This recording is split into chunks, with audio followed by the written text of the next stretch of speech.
Речиси 3 часа, обвинителката Адела Бојчевик и судијата Ивица Стефановски го испрашуваа сведокот Мартин Саздов во процесот каде обвинет е Стојанче Јовановски за 3 кривични дела, меѓу кои и за наведување на самоубиство.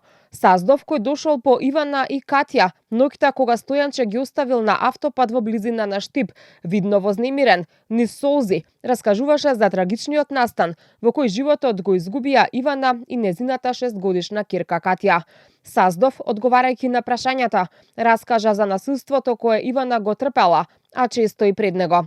Иако одреден период престојувала кај мајка ѝ, се вратила кај насилникот за да може да си го поврати незиниот дел од станот, кој претходно му го препишала на сопругот. Кратко пред трагичниот настан, отишла дома да се спакува, но се премислила. Им кажала на Мартин и Стојанче да не ја чекаат, дека сака да одмори. Кратко потоа се јавила на камера од тераса со детето в раце, пошто се слушнал силен удар. Додека стоевме долу му се јави на Стојанче. Го прашав што му кажа, ми рече не ја разбрав. Предпоставив дека му кажала дека ќе направи нешто. Ми се јави мене и ми рече можеш ли да му кажеш на Стојанче на камера да ми се јави. Ивана му задзвони на камера. Јас дзирнав во неговиот телефон и видов што се случува.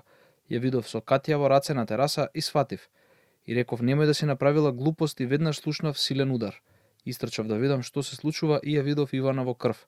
Почнав да трчам по Катја, ама ми текна дека претходно Ивана ја заклучи вратата. Тогаш ја видов и Катја донезе. Почнав да викам, викнете брза помош. Толку беше. Стојанче супати на главната улица, јас истрчав на Ивана и Катја. Стојанче не отиде да ги види. Пред судот сведочеше и очевидец при еден од нападите на Стојанче врз Ивана. Посочи дека се обидела да го смири Стојанче додека ја тепал во паркот во Ѓорче Петров. Иако повикала полиција, Ивана не сакала да поднесе пријава против Стојанче. Забележав луѓе што се расправаат. Ми привлече внимание плачењето на девојчето. Замолив една мајка да дојде со мене за да го смириме детето.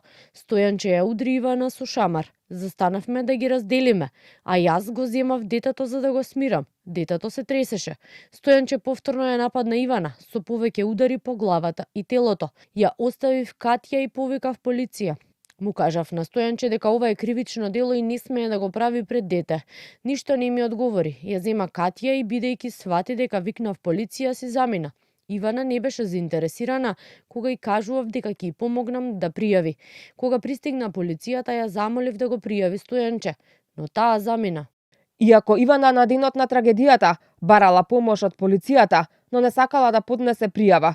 Полицајците ѝ кажале може да одговара за лажно пријавување, при што ја советувале проблемите меѓусебно да си ги решат. Судењето продолжува утре, за кога е планирано да сведочат наставничката на Катја, братот на Ивана и една соседка.